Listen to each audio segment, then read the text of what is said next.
आज मैं आप लोगों के सामने मोहन राकेश लिखित आषाढ़ का एक दिन नाटक कहने जा रहा हूं,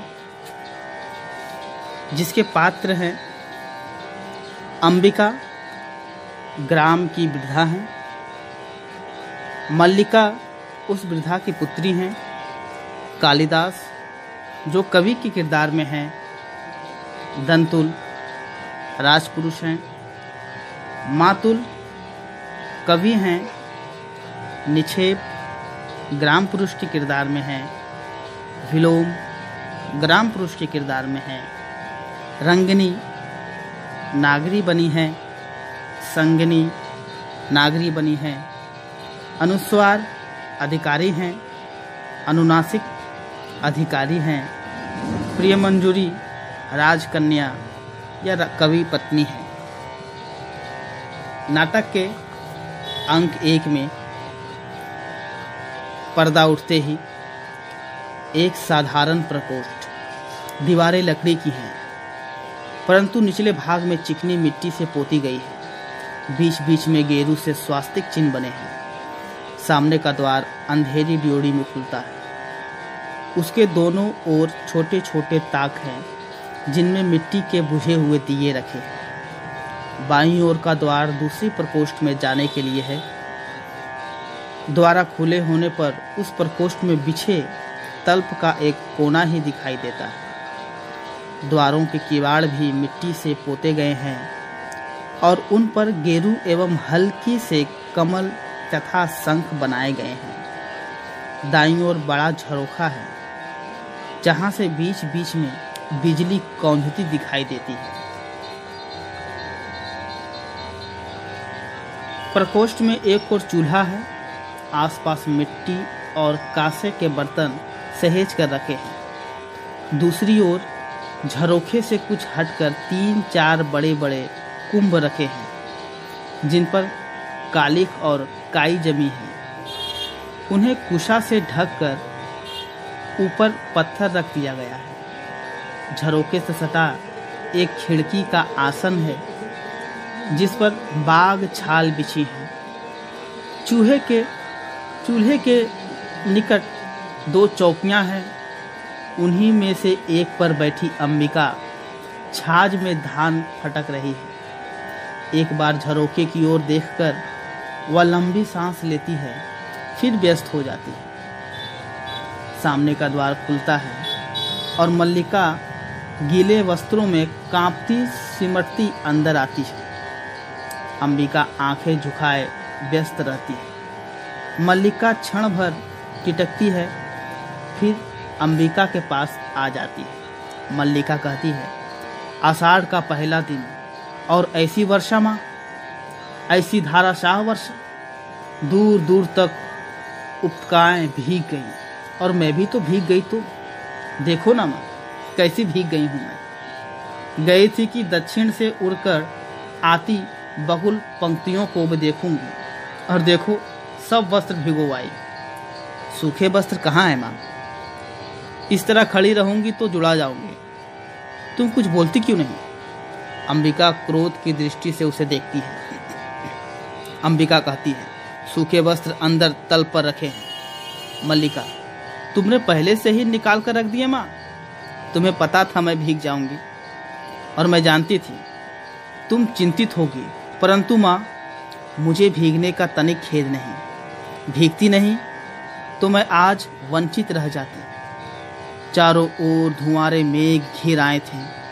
मैं जानती थी वर्षा होगी, फिर भी मैं घाटी की पगडंडी पर नीचे नीचे उतरती गई। एक बार मेरा अंशुक भी हवा में उड़ा, फिर ढूंढने पड़ने लगी। वस्त्र बदल लूं, फिर आकर तुम्हें बताती हूँ। वह बहुत अद्भुत अनुभव था माँ, बहुत ही अद्भुत। अंबिका अंदर चली जाती है। अंबिका उठकर फटके धान को एक कुंभ में डाल देती है और दूसरे कुंभ से नया धान निकाल लेती है। अंदर के प्रकोष्ठ में मल्लिका के शब्द सुनाई देते रहते हैं। बीच बीच में उसकी झलक भी दिखाई दे जाती है। नील कमल की तरह कोमल और आर्द्र वायु की तरह हल्का और स्वप्न की तरह चित्रमय। मैं जानती थी उसे अपने में भर लूं, और आंखें मूंद लूं। मेरा तो शरीर भी निचोड़ रहा है माँ। कितना पानी इन वस्त्रों ने पिया है। ओह, शीत की चुभन के बाद उष्णता का यह स्पष्ट। माँ, आज के वे क्षण में कभी नहीं भूल सकूंगी। सौंदर्य का ऐसा साक्षात्कार मैंने कभी नहीं किया। जैसे वह सौंदर्य अस्पष्ट होते हुए भी मांसल हो। मैं उसे छू सकती थी, देख सकती थी, पी सकती थी। तभी मुझे अनुभव हुआ कि वह क्या है जो भावना को कविता का रूप देता है। मैं जीवन में पहली बार समझ पाई कि क्यों कोई पर्वत शिखरों को सहलाती मेघ मालाओं में खो जाता है। क्यों किसी को अपने तन मन की अपेक्षा आकाश में बनते मिटते चित्रों का इतना मोह हो जाता है। क्या बात है माँ, इस तरह चुप क्यों हूँ? अंबिका कहती है, देख रही हो मैं काम कर रही हूँ। मल्लिका कहती है, काम तो तुम हर समय करती हो माँ, परंतु हर समय इस तरह चुप तो नहीं रहती। मैं तुम्हें काम करने नहीं दूंगी, मुझसे बात करो। अंबिका कहती है, क्या बात करो? मल्लिका, कुछ भी कहो। मुझे डांटो कि भीग कर क्यों आई हूँ, या कहो कि तुम थक गई हो इसलिए शेष धान मैं फटक दूं, या कहो कि तुम घर में अकेली थी इसलिए तुम्हें अच्छा नहीं लग रहा था। अंबिका कहती है, मुझे सब अच्छा लगता है, और मैं घर में दुकेली कब होती हूँ? तुम्हारे यहाँ रहते मैं अकेली नहीं होती क्या? मल्लिका कहती है, मैं तुम्हें काम करने नहीं दूंगी। मेरे घर में रहते भी तुम अकेली होती हो। कभी तो मेरी भर्त्सना करती हो कि मैं घर में रहकर तुम्हारे सब कामों में बाधा डालती हूँ, और कभी कहती हो, मुझे बताओ माँ, तुम इतनी गंभीर क्यों? अंबिका कहती है, दूध और दिया है, शर्करा मिला लो और पी लो। मल्लिका, नहीं, तुम पहले बताओ कि क्या बात है। अंबिका कहती है, और जाकर थोड़ा देर तल पर विश्राम कर लो, मुझे अभी। मल्लिका कहती है, नहीं माँ, विश्राम मैं नहीं करूँगी। थकी कहाँ हूँ जो विश्राम करूँ? मुझे तो अब भी अपने में बरसती बूंदों के पुलक का अनुभव हो रहा है। रोम अभी तक सीज रहे हैं। तुम बताती क्यों नहीं? ऐसे करोगी तो मैं तुमसे बात नहीं करूँगी। क्या हुआ माँ, तुम रो क्यों रही हो? कुछ नहीं मल्लिका, कभी बैठे बैठे मन उदास हो जाता है। बैठे बैठे मन उदास हो जाता है, परंतु बैठे बैठे रोया तो नहीं जाता।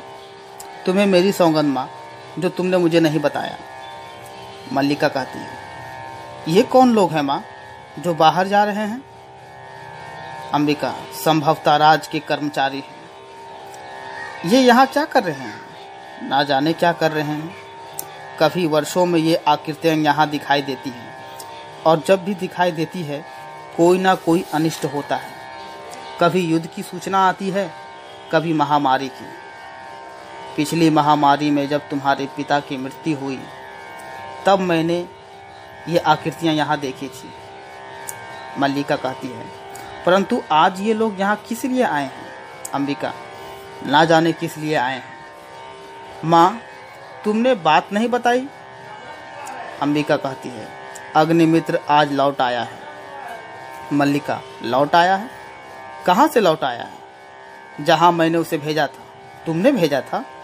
किंतु मैंने तुमसे कहा था अग्निमित्र को कहीं भेजने की आवश्यकता नहीं है। तुम जानती हो मैं विवाह नहीं करना चाहती, फिर उसके लिए प्रयत्न क्यों करती हो?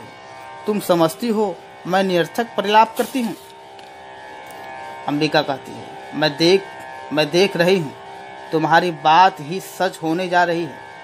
अग्निमित्र संदेश लाया है कि वे लोग इस संबंध के लिए प्रस्तुत नहीं हैं। कहते हैं। अंबिका कहती है, क्या कहते हैं? क्या अधिकार है उन्हें कुछ भी कहने का? मल्लिका का जीवन उसकी अपनी संपत्ति है, वह उसे नष्ट करना चाहती हो या किसी को उस पर आलोचना करने की क्या अधिकार है? अंबिका कहती है, मैं कब कहती हूँ कि मुझे तुम पर अधिकार है? मल्लिका, मैं तुम्हारे अधिकार की बात नहीं कर रही माँ। अंबिका, तुम कहो या ना कहो, मैं कह रही हूँ, आज तुम्हारा जीवन तुम्हारी संपत्ति है, मेरा तुम पर कोई अधिकार नहीं है। मल्लिका, ऐसा क्यों कहती हो माँ? तुम मुझे समझने का प्रयत्न क्यों नहीं करती? अंबिका, मैं जानती हूँ तुम पर अपना अधिकार भी नहीं है, किंतु इतना बड़ा अपवाद मुझसे नहीं सहा जाता। मल्लिका, मैं जानती हूँ माँ, अपवाद होता है, तुम्हारे दुख की बात भी जानती हूँ, फिर भी मुझे अपराध का अनुभव नहीं होता। मैंने भावना में एक भावना का वर्णन किया। मेरे लिए वह संबंध और सब संबंधों से बड़ा है। मैं वास्तव में अपनी भावना से प्रेम करती हूँ, जो पवित्र है, कोमल है, अनश्वर है। अंबिका कहती है, और मुझे ऐसी भावना से वितृष्णा होती है, पवित्र, कोमल, अनश्वर। मल्लिका, माँ, तुम मुझ पर विश्वास क्यों नहीं करती?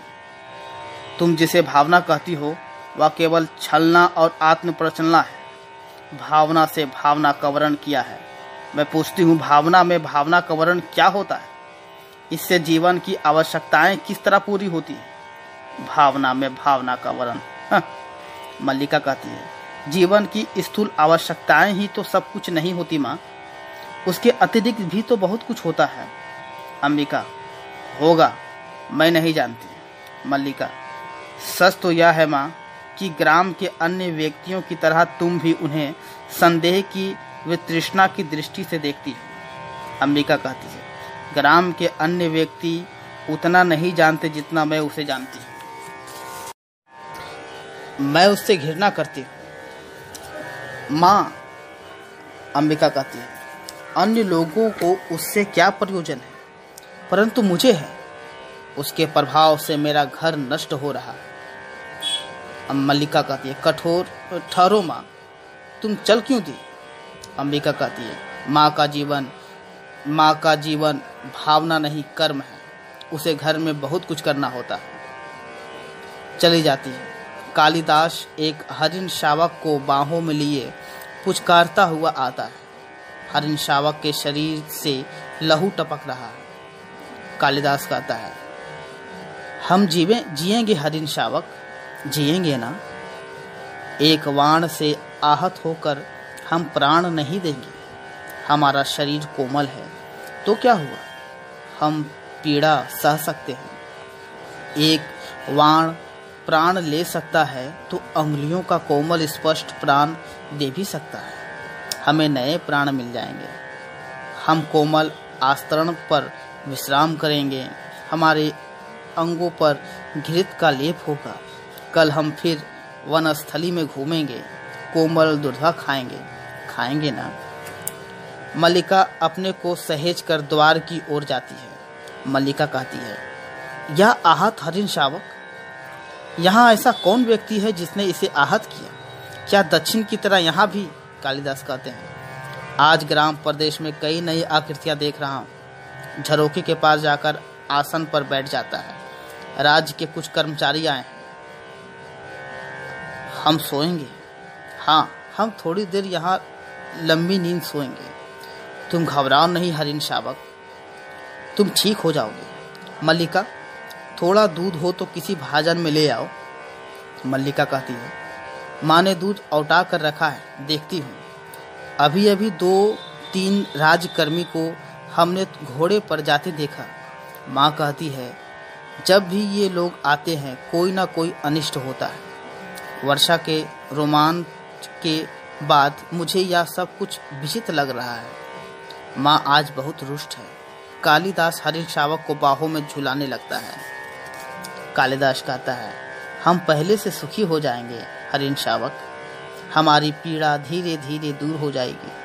हम स्वस्थ हो रहे हैं। ना जाने उसके रुई जैसे कोमल शरीर पर उससे बाण छोड़ते बना कैसे। या कुलांच भरता मेरी गोद में आ गया। मैंने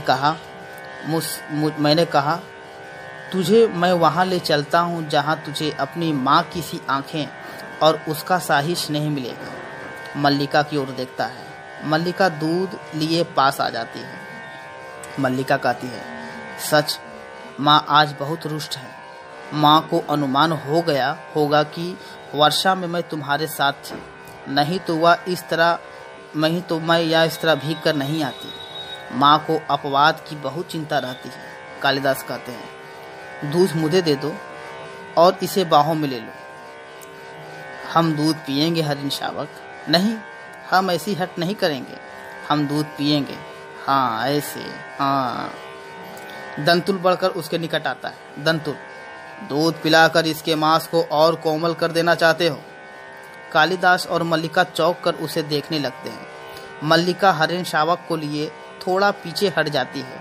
कालिदास दूध का भाजन आसन पर रख देते हैं। कालिदास कहते हैं, जहाँ तक मैं जानता हूँ हम लोग परिचित नहीं हैं।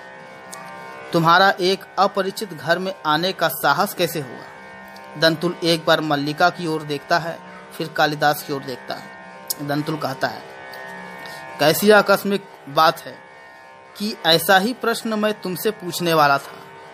हमारा कभी भी परिचय नहीं हुआ, फिर भी मेरे वाण से आहत हरिण को उठा ले आने में तुम्हें संकोच नहीं हुआ? या तो कहो कि द्वार तक रक्त बिंदुओं के चिन्ह बने हैं, अन्यथा इन बादलों से घिरे दिन में मैं तुम्हारा अनुसरण कर पाता। कालिदास कहते हैं, देख रहा हूं कि तुम इस प्रदेश के निवासी नहीं हो। दंतुल कहते हैं, मैं तुम्हारी दृष्टि की प्रशंसा करता हूँ। मेरी वेशभूषा ही इस बात का परिचय देती है कि मैं यहाँ का निवासी नहीं हूँ। कालिदास, मैं तुम्हारी वेशभूषा को देखकर नहीं कह रहा। दंतुल, तो क्या मेरी ललाट में की रेखाएं देखकर कह रहे हो? जान पड़ता है चोरी के अतिरिक्त सामुद्रिक का भी अभ्यास करते हो। मल्लिका, तुम्हें ऐसा लांछन लगाते लज्जा नहीं आती? दंतुल कहते हैं, क्षमा चाहता हूँ देवी, परंतु यह हरिण शावक जिसे बाहों में लिए हैं मेरे वाण से आहत हुआ है, इसलिए यह मेरी संपत्ति है। मेरी संपत्ति मुझे लौटा दें। कालिदास कहते हैं, इस प्रदेश में हरिणों का आखेट नहीं होता राजपुरुष। तुम बाहर से आए हो, इसलिए इतना ही पर्याप्त है कि हम इसके लिए तुम्हें अपराधी ना माने। दंतुल, तो राजपुरुष के अपराध का निर्णय ग्रामवासी करेंगे। ग्रामीण युवक अपराध और न्याय का शब्दार्थ भी जानते हो। कालिदास, शब्द और अर्थ राजपुरुषों की संपत्ति है। जानकर आश्चर्य हुआ। दंतुल, समझदार व्यक्ति जान पड़ते हो, फिर भी यह नहीं जानते हो कि राजपुरुषों के अधिकार बहुत दूर तक आते हैं। मुझे देर हो रही है, यह हरिण शावक मुझे दे दो। कालिदास, यह हरिण शावक इस पार्वत्य भूमि की संपत्ति है राजपुरुष, और इसी पार्वत्य भूमि के निवासी हम इसके राजतीय हैं। तुम यह सोचकर भूल कर रहे हो कि हम इसे तुम्हारे हाथ में सौंप देंगे। मल्लिका, इसे अंदर ले जाकर तल पर जाकर रख दो। तभी अंबिका अंदर से बाहर निकलती है। अंबिका कहती है, इस घर के तल्प और आश्रय हरिण शावकों के लिए नहीं है। मल्लिका कहती है, तुम देख रही हो ना माँ? अंबिका, हाँ देख रही हूँ, इसलिए तो कह रही हूँ। तल्प और आश्रय मनुष्यों के सोने के लिए है, पशुओं के सोने के लिए नहीं। कालिदास कहते हैं, इसे मुझे दे दो मल्लिका, इसके लिए मेरी बाहों का आश्रय ही पर्याप्त होगा। मैं इसे घर ले जाऊंगा। द्वार की ओर चल देता है। दंतुल कहते हैं, और राजपुरुष दंतुल तुम्हें जाते देखेगा? कालिदास, यह राजपुरुष की रुचि पर निर्भर करता है। दंतुल, राजपुरुष की रुचि अरुचि क्या होती है, संभवतः इसका परिचय तुम्हें देना आवश्यक है। कालिदास बाहर चला जाता है, केवल उसके शब्द ही सुनाई देते हैं। कालिदास, संभवतः। दंतुल, संभवतः। तलवार की मुठ पर हाथ रखे उसके पीछे जाना ही चाहता है कि मल्लिका शीघ्रता से द्वार के सामने खड़ी हो जाती है। मल्लिका कहती है, ठहरो राजपुरुष, हरिण शावक के लिए हट मत करो। तुम्हारे लिए प्रश्न अधिकार का है, उसके लिए संवेदना का। कालिदास निशस्त्र होते हुए भी तुम्हारे शस्त्र की चिंता नहीं करेंगे। दंतुल कहते हैं, कालिदास, तुम्हारा अर्थ है कि मैं जिनसे हरिण शावक के लिए तर्क कर रहा था वे कवि कालिदास हैं? मल्लिका कहती है, हाँ हाँ, परंतु तुम जानते कैसे हो कालिदास कवि हैं? दंतुल कहते हैं, कैसे जानता हूँ? उज्जैनी की राज्य सभा का प्रत्येक व्यक्ति ऋतु संहार के लेखक कालिदास को जानता है। मल्लिका, उज्जैनी का राज्य सभा का प्रत्येक व्यक्ति उन्हें जानता है? दंतुल, सम्राट ने स्वयं ऋतु संहार पढ़ा और उसकी प्रशंसा की, इसलिए आज उज्जैनी का राज्य ऋतु संहार के लेखक का सम्मान करना चाहता और उन्हें राज कवि का आसन देना चाहते हैं। आचार्य वर रुचि इसी उद्देश्य से उज्जैनी यहाँ आए हैं। मल्लिका सुनकर स्तंभ सी रह जाती है। मल्लिका कहती है, उज्जैनी का राज्य उन्हें सम्मान देना चाहता है, राजकवि का सम्मान। दंतुल कहते हैं, मुझे खेद है, मैंने उनके साथ अशिष्टता का व्यवहार किया, मुझे जाकर उनसे क्षमा मांग लेनी चाहिए। यह कहता हुआ दंतुल बाहर चला जाता है। मल्लिका, तुमने सुना माँ, राज्य उन्हें राज्य कवि का आसन देना चाहते हैं। अंबिका हाथ से गिरते दूध के पात्र को किसी तरह संभाल लेती है। अंबिका कहती है, गीले वस्त्र मैंने सूखने के लिए फैला दिए हैं, थोड़ा सा दूध शेष है, इसमें शर्करा मिला दो और पी लो। मल्लिका कहती है, तुमने सुना नहीं माँ, राजपुरुष क्या कह रहा था। अंबिका, दूध पी लो, आशा करती हूँ अब यहाँ किसी और का अतिथि नहीं होना चाहिए। मल्लिका कहती है, अतिथि? मैं जानती हूँ आज इस घर में सारे संसार का आतिथ्य कर सकूं, तुम्हें इस दूध से नहला दूं माँ। अंबिका कहती है, मैं दूध से बहुत नहा चुकी। मल्लिका कहती है, तुम इतनी निष्ठुर हो माँ, तुमने सुना नहीं, राज्य उन्हें सम्मान दे रहा है, फिर भी तुम। अंबिका, दूध पी लो और फिर से वर्षा में भीगने का मोह ना हो तो मैं तुम्हारे लिए आस्तरण बिछा दूं। मैं जैसे निष्ठुर हूँ रहने दो। मल्लिका कहती है, नहीं, तुम निष्ठुर नहीं हो, मैंने कब कहा कि तुम निष्ठुर हो। अंबिका कहती है, नहीं, तुमने नहीं कहा, दूध पी लो। मल्लिका दूध का पात्र उसके हाथ से लेकर एक घूंट में दूध पी जाती है और पात्र कोने में रख देती है। फिर अंबिका का हाथ खींचकर उसे बिठा देती है और स्वयं उसकी गोद में बैठ जाती है। मल्लिका कहती है, माँ, तुम सोच सकती हो आज मैं कितनी प्रसन्न हूँ। अंबिका कहती है, मेरे पास कुछ भी सोचने की शक्ति नहीं है, अब उठ जाने दो मुझे बहुत काम करना है। मल्लिका, नहीं, उठो नहीं, इसी तरह बैठी रहो, राज्य उन्हें सम्मान दे रहा है माँ, उन्हें राजकवि का आसन प्राप्त होगा। उस व्यक्ति को जिसे उसके निकट के लोगों ने आज तक समझने का प्रयत्न नहीं किया, जिसे घर में और घर से बाहर केवल लांछना और प्रताड़ना ही मिली। अब तो तुम विश्वास करती हो माँ कि मेरी भावना निराधार नहीं है। अंबिका कहती है, मैं कह चुकी हूँ, मेरी सोचने समझने की शक्ति जड़ हो चुकी है। मल्लिका, क्यों माँ, क्यों तुम्हें इतना पूर्वाग्रह है, क्यों तुम उसके संबंध में उदारपूर्वक ही सोच सकती हो। अंबिका कहती है, मेरी युवा अवस्था बीत चुकी, जब यथार्थ में आंखें मूंद कर लिया जाता है। मल्लिका कहती है, और तुम्हारी यथार्थ दृष्टि केवल दोष को देखती है। अंबिका, जहाँ दोष है वहाँ अवश्य वह दोष देखती हूँ। मल्लिका, उनमें तुम्हें क्या दोष दिखाई देता है। अंबिका कहती है, वह व्यक्ति आत्म सीमित है, संसार में अपने सिवा उसे और किसी से मोह नहीं है।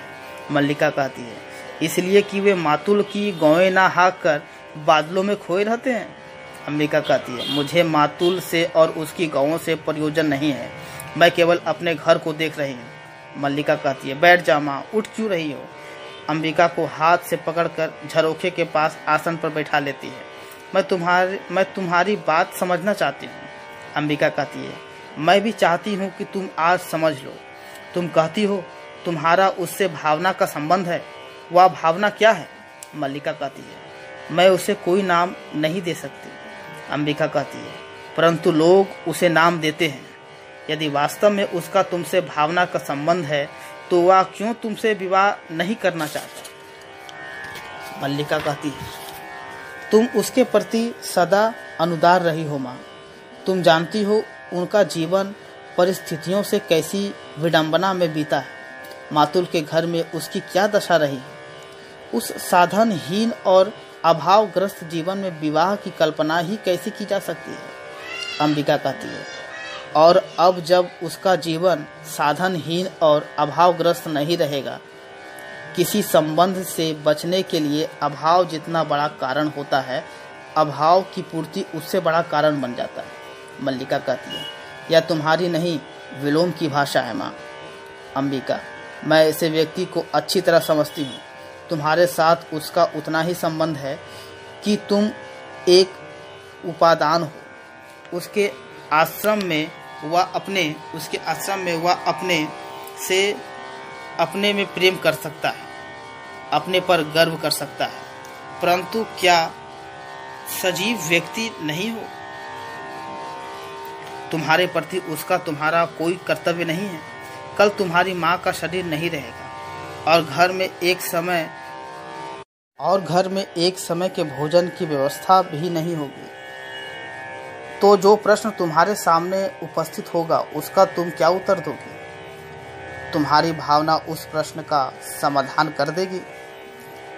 फिर कह दो, यह मेरी नहीं, विलोम की भाषा है। मल्लिका सिर झुकाए कुछ क्षण चुप बैठ जाती है, फिर अंबिका की ओर देखती है। मल्लिका कहती है, माँ, आज तक का जीवन किसी तरह बीत ही गया है ना, आगे का भी बीत जाएगा। आज जब उसका जीवन एक नई दिशा ग्रहण कर रहा है, मैं उसके सामने अपने स्वार्थ की घोषणा नहीं करना चाहती। मातुल। बाहर से मातुल के शब्द सुनाई देने लगते हैं। मातुल। अंबिका, अंबिका, घर में हो कि नहीं? अंबिका और मल्लिका जोड़ी में की ओर देखते हैं। मातुल अस्त व्यस्त सा आता है। मातुल। हो, घर में ही हो। मैं आज सारे ग्राम में घोषणा करने जा रहा हूँ कि मेरा इस कालिदास नामधारी जीवन से कोई संबंध नहीं है। मल्लिका कहती है, क्या हुआ आर्य मातुल? मातुल कहते हैं, मैंने उसे पाला पोसा बड़ा किया, क्या इसी दिन के लिए कि वह इस तरह कुलद्रोही बने?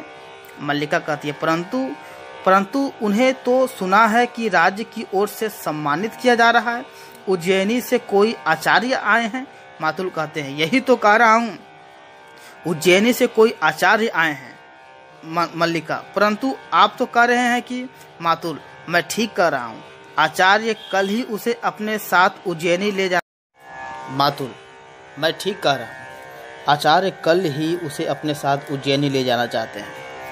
किंतु मातुल, 2 रथवा और 4 अश्वरोही उनके साथ है।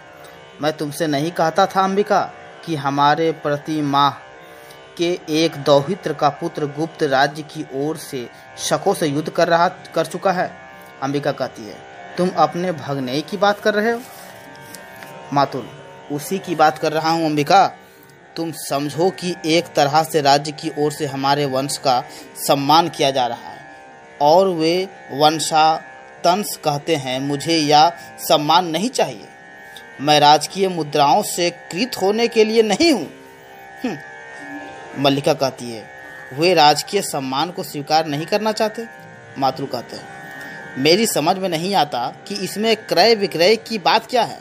सम्मान मिलता है, ग्रहण करो, नहीं तो कविता का मूल्य ही क्या है आज के समय में। मल्लिका कहती है, कविता का कुछ मूल्य है आर्य मातुल, तभी तो सम्मान का भी मूल्य है। मैं समझती हूँ कि उनके हृदय में यह सम्मान कहीं चुभता है। अंबिका कहती है, मैं तुम्हें विश्वास दिलाती हूँ कि वह उज्जैनी अवश्य जाएगा। मातुल कहते हैं, अवश्य जाएगा। वे लोग उसके अनुचर हैं जो अभी स्तुति करके उसे ले जाएंगे। अंबिका, सम्मान प्राप्त होने का सम्मान के प्रति प्रकट की गई है। उदासीनता व्यक्ति के महत्व को बढ़ा देता है। तुम्हें प्रसन्न होना चाहिए कि तुम्हारा भाग्ने लोक नीति में निष्पाद है। मातुल कहते हैं, यह लोक नीति है तो मैं कहूँगा कि लोक नीति और मूर्ख नीति दोनों एक ही अर्थ है। जो व्यक्ति कुछ देता है, धन हो या सम्मान, वह अपना मन बदल भी तो सकता है, और बदल गया तो बदल गया। तुम सोचो कि सम्राट रुष्ट भी हो सकते हैं कि एक साधारण कवि उनका सम्मान स्वीकार नहीं किया। निक्षेप कहते हैं, निक्षेप बाहर से आता है। निक्षेप, मातुल, आप अभी तक यहाँ हैं और आचार्य आपकी प्रतीक्षा कर रहे हैं। मातुल कहते हैं, और तुम यहाँ क्या कर रहे हो? मैंने तुमसे नहीं कहा था कि जब तक मैं लौट कर ना आऊँ तुम आचार्य के पास ही रहना। निक्षेप, परंतु यह भी तो कहा था कि आचार्य विश्राम कर चुके हैं तो तुरंत आपको सूचना दे दो। मातुल, यह भी तो कहा था, किंतु यह भी तो कहा था कि यह कहा तुम्हारी समझ में आ गया और जो मैंने कहा वो समझ में नहीं आया। निक्षेप, किंतु मातुल, किंतु क्या? मातुल मूर्ख है। बताओ, तुम मुझे मूर्ख समझते हो? निक्षेप, नहीं मातुल, मैं आपको मूर्ख भला कैसे समझ सकता हूँ? मातुल, मैं मूर्ख नहीं तो निश्चित है तुम मूर्ख हो। आचार्य ने क्या कहा? निक्षेप, उन्होंने कहा कि वे आपके साथ इस सारे ग्राम प्रदेश में घूमना चाहते हैं। मातुल के मुख पर गर्व की रेखाएं प्रकट होती है। जिस प्रदेश में कालिदास की कविता ने जन्म लिया है, उसी प्रदेश में वे आपके साथ घूमना चाहते हैं। मातुल, कालिदास की कविता? ना जाने इतने बड़े आचार्य को इसकी कविता में क्या विशेषता दिखाई देती है। इस व्यक्ति को सामान्य लोक व्यवहार तक का तो ज्ञान नहीं है, और तुम लोक नीति की बात करती हो अंबिका। आप आज एक हरिण शावक को गोदी में लिए घर की ओर आ रहे थे। सौभाग्यवश मैंने बाहर ही देख लिया। मैंने प्रार्थना की कि कवि कुलगुरु यहाँ इस समय रूप में आना उचित नहीं है। उज्जैनी के एक बहुत बड़े आचार्य आए हैं और वे जनाब सुनते ही लौट पड़े, जैसे रास्ते में सांप देख लिया हो। अंबिका कहती है, मल्लिका, मातुल के लिए अंदर से आसन ले आओ। मातुल कहते हैं, नहीं, अरे नहीं, मुझे आसन नहीं चाहिए, आचार्य मेरी प्रतीक्षा कर रहे होंगे। मैंने कहा, कविवर्य आचार्य आपको साथ उज्जैनी ले जाना चाहते हैं, आए हैं, राज्य की ओर से आपका सम्मान होगा। सुनकर रुके नहीं, रुककर जलते अंगारे की सी दृष्टि से मुझे देखे। मैं राजकीय मुद्राओं से कृत होने के लिए नहीं हूँ। ऐसे कहा जैसे राजकीय मुद्राएं उसके विरह में घुली जा रही है, और चल दिए। मेरे लिए धर्म संकट खड़ा हो गया कि अनुनय करता हुआ उसके पीछे पीछे जाऊं या अभ्यागतों को देखूं। अब इस निक्षेप से आचार्य के पास बैठने को कहा था, और यह भी धुरीहीन चक्र की तरह मेरे पीछे चलता आया। निक्षेप, किंतु मातुल, मैं तो समाचार देने के लिए आया था। मातुल, और मैं समाचार देने के लिए तुमसे धन्यवाद करता हूँ। बहुत अच्छा किया। अभ्यागत वहाँ बैठे हैं और आप समाचार देने के लिए यहाँ चले आए। अब इतना कीजिए कि वे कवि कुल शिरोमणि का जहाँ भी हो उन्हें ढूंढ कर ले आइए। और मातुल कहते हुए बाहर चला जाता है, बाहर जाने लगता है। मेरा कर्तव्य कहता है जैसे भी हो उसे आचार्य के सामने प्रस्तुत करूं, और मन कहता है कि उसे जहां देखूं वहीं चोटी से पकड़कर। निक्षेप, मातुल का तीसरा नेत्र हर समय खुला रहता है। मल्लिका, परंतु कालिदास इस समय कहाँ है? निक्षेप कहते हैं, कालिदास इस समय जगदम्बा के मंदिर में है। मल्लिका, आपने उन्हें देखा? निक्षेप, देखा है। मल्लिका, परंतु आपने मातुल से क्यों नहीं कहा? वो तो अब चले गए हैं। निक्षेप, मैं नहीं चाहता कि मातुल इस समय वहां जाए। मल्लिका, क्यों? क्या आप भी नहीं चाहते कि कालिदास? निक्षेप, नहीं, मैं चाहता हूं कि कालिदास उज्जैनी अवश्य जाएं। इसलिए मैंने मातुल का इस समय उसके पास जाना उचित नहीं समझा। मातुल को अपने मुंह के शब्द सुनने में ऐसा रस प्राप्त होता है कि वे बोलते ही जाते हैं, परिस्थिति को समझना नहीं चाहते। कालिदास हट कर रहे हैं कि जब तक उज्जैनी से आए अतिथि लौट नहीं जाते, वे जगदम्बा के मंदिर में ही रहेंगे, घर नहीं लौटेंगे। अंबिका कहती है, कैसी विरक्षणता है, कैसी विरक्षणता है? निक्षेप, विरक्षणता? अंबिका, विरक्षणता ही तो है। निक्षेप, इसमें विरक्षणता क्या है अंबिका? अंबिका, राज्य कवि का सम्मान करना चाहता है। कवि सम्मान के प्रति उदासीन जगदम्बा के मंदिर में साधन नीरता से है। राज्य के प्रतिनिधि मंदिर में आकर कवि की अभ्यर्थना करते हैं। कवि धीरे धीरे आंखें खोलता है। इतना बड़ा नाटक विक्षणता नहीं है तो यह और क्या है? निक्षेप, कालिदास नाटक नहीं कर रहे अंबिका। मुझे विश्वास है उन्हें राजकीय सम्मान का मोह नहीं है। वे सचमुच इस पवित्र भूमि को छोड़कर नहीं जाना चाहते। अंबिका अपने स्थान से उठकर उस ओर जाती है जिधर बर्तन आदि पड़े थे। अंबिका, नहीं चाहता हूँ, नहीं चाहता है। वो सब चाहता है। निक्षेप, मातुल का या किसी का भी आग्रह उनके हट को नहीं छुड़ा सकता। केवल एक व्यक्ति है जिसके अनुरोध से संभव है वे यह हट छोड़ दें। अंबिका निक्षेप की अर्थपूर्ण दृष्टि को और फिर मल्लिका को देखती है। अंबिका कहती है, हमारे घर से किसी को उसके हट छोड़ने या ना छोड़ने से कोई प्रयोजन नहीं है। निक्षेप कहते हैं, कालिदास अपनी भावुकता में भूल रहे हैं कि इस अवसर का तिरस्कार करके वे बहुत कुछ खो बैठेंगे। योग्यता 1/4 व्यक्तित्व का निर्माण करता है, शेष पूर्ति प्रतिष्ठा द्वारा होती है। कालिदास को राजधानी अवश्य जाना चाहिए। अंबिका कहती है, तो उसमें बाधा क्या है? निक्षेप, मैंने अनुभव किया कि उनके हठ के मूल में कहीं कुछ गहरी कटुता दिख रही है। मल्लिका कहती है, मैं जानती हूँ वह रेखा कहाँ है। कुछ समय पहले एक राजपुरुष से उनका सामना हो चुका है। निक्षेप, उस कटुता को केवल तुम ही दूर कर सकती हो मल्लिका। अवसर किसी की प्रतीक्षा नहीं करता। कालिदास यहाँ से नहीं जाते हैं तो राज्य को कोई हानि नहीं होगा। राजकवि का सामान आसन रिक्त नहीं रहेगा, परंतु कालिदास जो आज हैं जीवन भर रहेंगे। एक स्थानीय कवि। जो लोग आज ऋतु संहार की प्रशंसा कर रहे हैं वे भी कुछ दिनों में उन्हें भूल जाएंगे। मल्लिका कहती है, नहीं, उन्हें इस सम्मान का तिरस्कार नहीं करना चाहिए। यह सम्मान उनके व्यक्तित्व का है। उन्हें अपने व्यक्तित्व को उनके अधिकार के वंचित नहीं करना चाहिए। चलिए, मैं आपके साथ जगदम्बा के मंदिर में चलती हूँ। अंबिका सहसा खड़ी हो जाती है। अंबिका कहती है, मल्लिका स्थिर दृष्टि से अंबिका की ओर देखती है। मल्लिका, माँ। अंबिका कहती है, मुझे एक बाहर के व्यक्ति के सामने कहना योग अच्छा नहीं लगता कि मैं इस समय तुम्हारे वहाँ जाने के पक्ष में नहीं हूँ। निक्षेप कहता है, निक्षेप बाहर का व्यक्ति नहीं है अंबिका। मल्लिका, यह एक महत्वपूर्ण क्षण है माँ, मुझे इस समय अवश्य जाना चाहिए। आइए आचार्य निक्षेप, मैं आपके साथ चलती हूँ। निक्षेप, क्षमा चाहता हूँ अंबिका। यह कहते हुए अंबिका और निक्षेप बाहर चले जाते हैं। मल्लिका के पीछे चला जाता है। अंबिका कुछ क्षण आंखें मूंद खड़ी रहती है, फिर घर की वस्तुओं को एक एक करके देखती है और जैसे टूटी सी चौकी पर बैठकर थाली के चावलों को मसलने लगती है। आंखों में आंसू उमड़ आते हैं जिन्हें वह आंचल में पोंछ लेती है। प्रकाश कम हो जाता है। अंबिका के कंठ में रुंधा सा स्वर निकलता है। भावना ओ आंचल में मुंह छुपा लेती है। प्रकाश कुछ और क्षण हो जाता है। तभी ड्योढ़ी के अंधेरे में अग्निकाष्ठ की लौ चमक उठती है। विलोम अग्निकाष्ठ हाथ में लिए बाहर से आता है। अंबिका इस समय बैठे बैठे देखकर क्षण भर रुका रहता है, फिर पास चला आता है। विलोम कहता है, घिरे हुए बादलों ने आज अंधकार कर दिया अंबिका, या तुम्हें समय का ज्ञान नहीं रहा? अंबिका आंचल से मुंह उठाती है। अग्निकाष्ठ के प्रकाश में उसके मुख की रेखाएं गहरी और आंखें धंसी सी दिखाई देती है। आश्चर्य है, तुमने दीपक नहीं जलाया? अंबिका कहती है, विलोम, तुम यहाँ क्यों आए हो? विलोम, दीपक जला दूं? विलोम का आना ऐसे आश्चर्य का विषय नहीं है।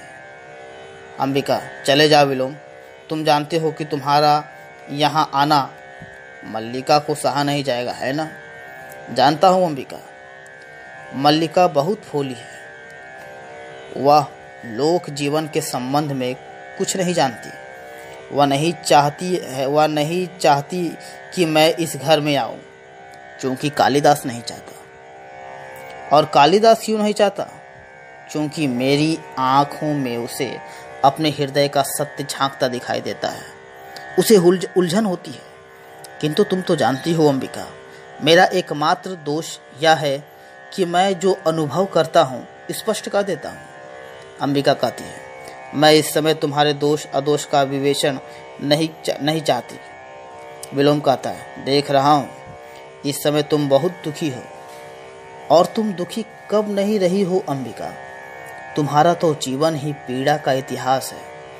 पहले से कहीं ज़्यादा दुबली हो गई हो। सुना है कालिदास उज्जैनी जा रहा है। अंबिका, मैं नहीं जानती। विलोम कहता है, राज्य की ओर से उसका सम्मान होगा। कालिदास राजकवि के रूप में उज्जैनी में रहेंगे।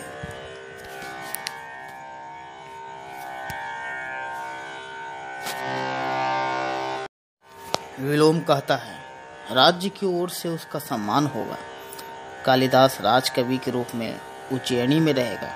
मैं समझता हूँ उसके जाने से पहले ही उसका और मल्लिका का विवाह हो जाना चाहिए। इस संबंध में तुमने क्या सोचा होगा? अंबिका कहती है, मैं इस समय कुछ भी सोचना नहीं चाहती। विलोम, तुम मल्लिका की माँ हो, इस विषय में सोचना नहीं चाहती? आश्चर्य है। अंबिका, मैंने तुमसे कहा है विलोम, तुम चले जाओ। विलोम, कालिदास उज्जैनी चला जाएगा और मल्लिका, जिसका नाम उसके कारण सारे प्रांतर में अपवाद का विषय बना है, पीछे यही पड़ी रहेगी। क्यों अंबिका, क्यों? तुमने इतने वर्ष सारी पीड़ा क्या इसी दिन के लिए सही है? दूर से देखने वाला भी यह जान सकता है कि इन वर्षों में तुम्हारे साथ क्या क्या बीता है। समय ने तुम्हारे मन, शरीर और आत्मा को इकाई को तोड़ कर रख दिया है। तुमने तिल तिल करके अपने को गलाया है कि मल्लिका को किसी अभाव का अनुभव ना हो। और आज जबकि उसके लिए जीवन भर के अभाव का प्रश्न सामने है, तुम कुछ सोचना नहीं चाहती? अंबिका कहती है, तुम यह सब कहकर मेरा दुख कम नहीं कर रहे हो विलोम। मैं अनुरोध करती हूँ कि तुम इस समय मुझे अकेला रहने दो। विलोम, मैं इस समय अपना तुम्हारे साथ होना ज़्यादा आवश्यक समझता हूँ अंबिका। मैं ये सब बातें तुमसे नहीं, उससे कहने के लिए आया हूँ। आशा करता हूँ कि वह मल्लिका के साथ अभी यहाँ आएगा। मैंने मल्लिका को जगदम्बा के मंदिर की ओर जाते देखा। मैं यहीं उसकी प्रतीक्षा करना चाहता हूँ। ड्योढ़ी से कालिदास और उसके पीछे मल्लिका आती है। कालिदास, अधिक प्रतीक्षा नहीं करनी पड़ेगी विलोम। विलोम को देखकर मल्लिका की आंखों में क्रोध और वितृष्णा का भाव उमड़ आता है और वह झरोखे की ओर चल जाती है। कालिदास विलोम के पास आ जाता है। मैं जानता हूँ तुम कहाँ, किस समय और क्यों मेरा साक्षात्कार के लिए उत्सुक होते हो। कहो, आजकल किस नए छंद का अभ्यास कर रहे हो? विलोम कहता है, छंदों का अभ्यास मेरी वृत्ति नहीं है कालिदास। मैं जानता हूँ तुम्हारी वृत्ति दूसरी है। उस वृत्ति ने संभवतः छंदों का अभ्यास सर्वथा छुड़ा दिया है। विलोम कहता है, आज निसंदेह तुम छंदों का अभ्यास पर गर्व कर सकते हो कालिदास। सुना है राजधानी से निमंत्रण आया है। कालिदास कहते हैं, सुना मैंने भी है। तुम्हें दुख हुआ? विलोम, दुख? हाँ, बहुत दुख। एक मित्र के बिछड़ने का किसी दुख नहीं होता। कल ब्राह्म मुहूर्त में ही चले जाओगे क्या? कालिदास, मैं नहीं जानता। मैं जानता हूँ। विलोम कहता, मैं जानता हूँ। आचार्य कल ब्राह्म मुहूर्त में ही लौट जाना चाहते हैं। राजधानी के वैभव में जाकर ग्राम प्रांतर को भूल तो नहीं जाओगे? सुना है वहाँ जाकर व्यक्ति बहुत व्यस्त हो जाता है। वहाँ के जीवन में कई तरह के आकर्षण हैं, रंगशालाएँ हैं, मदिरालयें हैं और तरह तरह की विलास भूतियाँ हैं। मल्लिका के भाव में बहुत कठोरता आ जाती है। मल्लिका कहती है, आर्य विलोम, यह समय और स्थान इन बातों के लिए नहीं है। मैं इस समय आपको यहाँ देखने की आशा नहीं कर रही थी। विलोम कहते हैं, मैं जानता हूँ तुम इस समय मुझे यहाँ देखकर प्रसन्न नहीं हो, परंतु मैं अंबिका से मिलने आया था। बहुत दिनों से भेंट नहीं हुई थी ना। यह कोई ऐसी अप्रत्याशित बात तो नहीं है? कालिदास कहते हैं, विलोम का कुछ भी करना अप्रत्याशित नहीं है। हाँ, कई कुछ ना करना अप्रत्याशित हो सकता है। विलोम, यह वास्तव में प्रशंसा का विषय है कालिदास कि हम दोनों एक दूसरे को इतनी अच्छी तरह समझते हैं। निसंदेह मेरे स्वभाव में ऐसा कुछ नहीं है जो तुम में छिपा है। विलोम क्या है? एक असफल कालिदास और कालिदास एक सफल विलोम। हम कहीं एक दूसरे के बहुत निकट पड़ते हैं। कालिदास कहते हैं, निसंदेह सभी विपरीत एक दूसरे के निकट ही पड़ते हैं। विलोम कहता है, अच्छा है, तुम इस सत्य को स्वीकार करते हो। मैं उस निकटता के अधिकार से तुमसे एक प्रश्न पूछ सकता हूँ? संभव है फिर कभी तुमसे बात करने का अवसर ही प्राप्त ना हो। एक दिन का व्यवधान तुम्हें हमसे बहुत ही दूर कर देगा, है ना? कालिदास, वर्षों का व्यवधान भी विपरीत को विपरीत से दूर नहीं कर सकता। मैं तुम्हारा प्रश्न सुनने के लिए उत्सुक हूँ। विलोम कहते हैं, मैं जानना चाहता हूँ कि तुम अभी भी वही कालिदास हो ना? कालिदास कहते हैं, मैं तुम्हारा अभिप्राय नहीं समझ पाया। विलोम, मेरा अभिप्राय है कि तुम अभी तक वही व्यक्ति हो ना जो कल तक थे। मल्लिका कहती है, आर्य विलोम, मैं इस प्रकार की अनगरलता क्षम्य नहीं समझती हूँ। विलोम कहता है, अनगरलता? इसमें अनगरलता क्या है? मैं बहुत सार्थक प्रश्न पूछ रहा हूँ। क्यों कालिदास? मेरा प्रश्न सार्थक नहीं है। क्यों अंबिका? तुम ही कहो, मेरा प्रश्न सार्थक नहीं है क्या? अंबिका कहती है, मैं इस संबंध में कुछ नहीं जानती और ना ही जानना चाहती हूँ। यह कहते हुए वह अंदर की ओर जाने लगती है। विलोम कहता है, ठहरो अंबिका, आज तक ग्राम प्रांतर में कालिदास के साथ मल्लिका के संबंध को लेकर बहुत कुछ कहा जा रहा है। मल्लिका कहती है, आर्य विलोम, आप? विलोम कहते हैं, उसे दृष्टि में रखते हुए क्या यह उचित नहीं है कि कालिदास यह स्पष्ट बता दे कि उसे उज्जैनी अकेले जाना है या फिर? मल्लिका कहती, कालिदास आपके किसी भी प्रश्न का उत्तर देने के लिए बाध्य नहीं है। विलोम कहते हैं, मैं कब कहता हूँ कि वह बाध्य है? परंतु संभव है कालिदास का अंतःकरण उसे उत्तर देने के लिए बाध्य करे, क्योंकि कालिदास कहता है, मैं तुम्हारी प्रशंसा करने के लिए अवश्य बाध्य हूँ। तुम दूसरों के घर में ही नहीं, उसके जीवन में भी अनाधिकार प्रवेश कर जाते हो। विलोम कहता है, अनाधिकार प्रवेश? मैं? क्यों अंबिका? तुम्हें कालिदास की यह बात कहाँ तक संगत प्रतीत होती है कि मैं, विलोम, दूसरे के जीवन में अनाधिकार प्रवेश कर जाता हूँ? अंबिका कहती है, मैं कह चुकी हूँ, मुझे इस संबंध में कुछ भी नहीं कहना। विलोम कहता है, बस। और यह कहते हुए अंबिका अंदर चली जाती है। विलोम कहता है, बस चल ही दी। अच्छा कालिदास, तुम ही बताओ, तुम्हें अपनी यह बात कहाँ तक संगत प्रतीत होती है? मैंने किसके जीवन में अनाधिकार प्रवेश किया है? चलो ग्राम प्रांतर में चलकर किसी से भी पूछ लो तो तुम अपने अंतःकरण में से या मेरे प्रश्न का उत्तर देने के लिए बाध्य नहीं हो। संभवतः प्रश्न ही ऐसा है। कालिदास कहता है, तुम कुछ भी अनुमान लगाने के लिए स्वतंत्र हो। मैं इतना ही जानता हूँ कि मुझे ग्राम प्रांतर छोड़कर उज्जैनी जाने का तनिक मोह नहीं है। विलोम कहता है, निसंदेह तुम्हें ऐसा मोह क्यों होगा?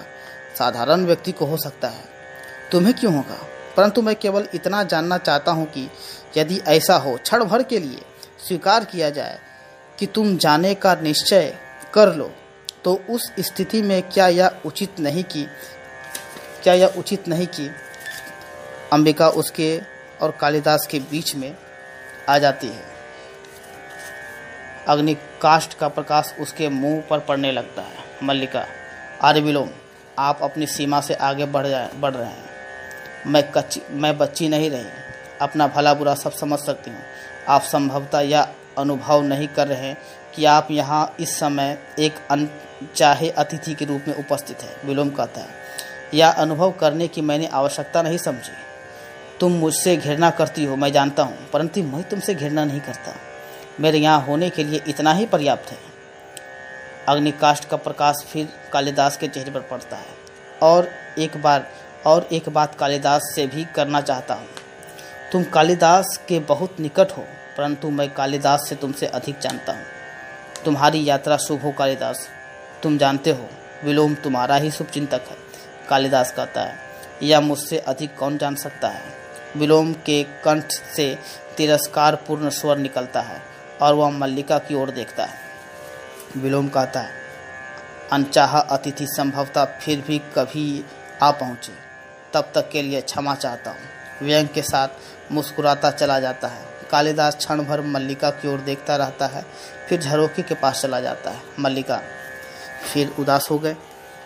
देखो, तुम मुझे वचन दे चुके हो। कालिदास, फिर एक बार सोचो मल्लिका, प्रश्न सम्मान और राज्यश्रय स्वीकार करने का नहीं है, उससे भी कहीं बड़ा एक प्रश्न मेरे सामने है। मल्लिका, और वह प्रश्न मैं हूँ, है ना? यहाँ बैठो। तुम मुझे जानते हो, है ना? तुम समझते हो कि तुम इस अवसर को ठुकरा कर यहाँ रह जाओगे तो मुझे सुख होगा। मैं जानती हूँ कि तुम्हारे चले जाने से मेरे अंतर को एक रिक्तता छा लेगी। बाहर भी संभवतः बहुत सूना प्रतीत होगा, फिर भी मैं अपने साथ छल नहीं कर सकती हूँ। मैं हृदय से कहती हूँ, तुम्हें जाना चाहिए। कालिदास, चाहता हूँ तुम इस समय अपनी आंखें देख सको। मल्लिका, मेरी आंखें इसलिए गीली है कि तुम मेरी बात नहीं समझ रहे हो। तुम यहाँ से जाकर भी मुझसे दूर हो सकते हो। यहाँ ग्राम प्रांतर में रहकर तुम्हारी प्रतिभा को विकसित होने का अवसर कहाँ मिलेगा। यहाँ लोग तुम्हें समझ नहीं पाएंगे। वे सामान्य की कसौटी पर तुम्हारी परीक्षा करना चाहते हैं। विश्वास करते हो ना कि मैं तुम्हें जानती हूँ कि कोई भी रेखा तुम्हें घेर ले तो तुम घिर जाओ। मैं तुम्हें घेरना नहीं चाहती, इसलिए कहती हूँ जाओ। कालिदास कहते हैं, तुम पूरी तरह नहीं समझ रही मल्लिका। प्रश्न तुम्हारे घेरने का नहीं है। मैं अनुभव करता हूँ कि यह ग्राम प्रांतर मेरी वास्तविक भूमि है। मैं कई सूत्रों से इस भूमि से जुड़ा हूँ। उन सूत्रों में तुम हो, या आकाश, ये मेघ, यहाँ की हरियाली, हिरणों के बच्चे, पशुपाल हैं। यहाँ से जाकर मैं अपनी भूमि से उखड़ जाऊँगा। मल्लिका कहती है, या क्यों नहीं सोचते कि नई भूमि तुम्हें यहाँ से अधिक संपन्न और उर्वरा मिलेगी। उस भूमि में तुम्हें जो कुछ ग्रहण कर सकते हो कर चुके हो।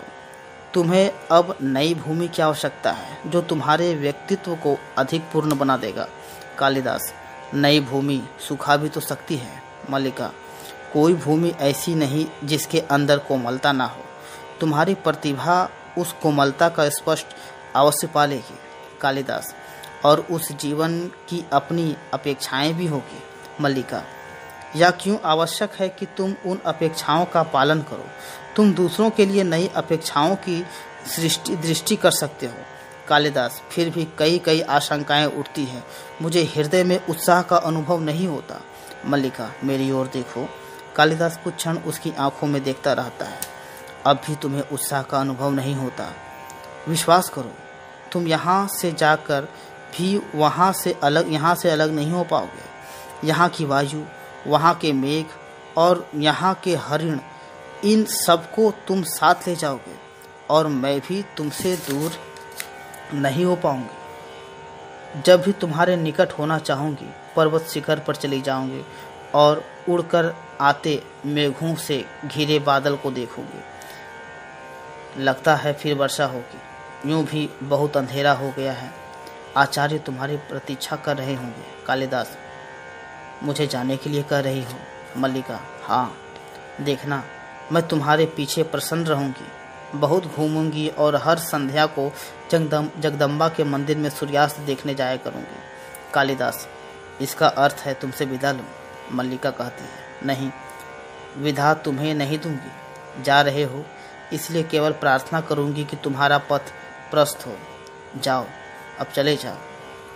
कालिदास पल भर आंखें मूंद रहता है, फिर झटके से चला जाता है। मल्लिका हाथों में मुंह छिपाए आसन पर बैठ जाती है।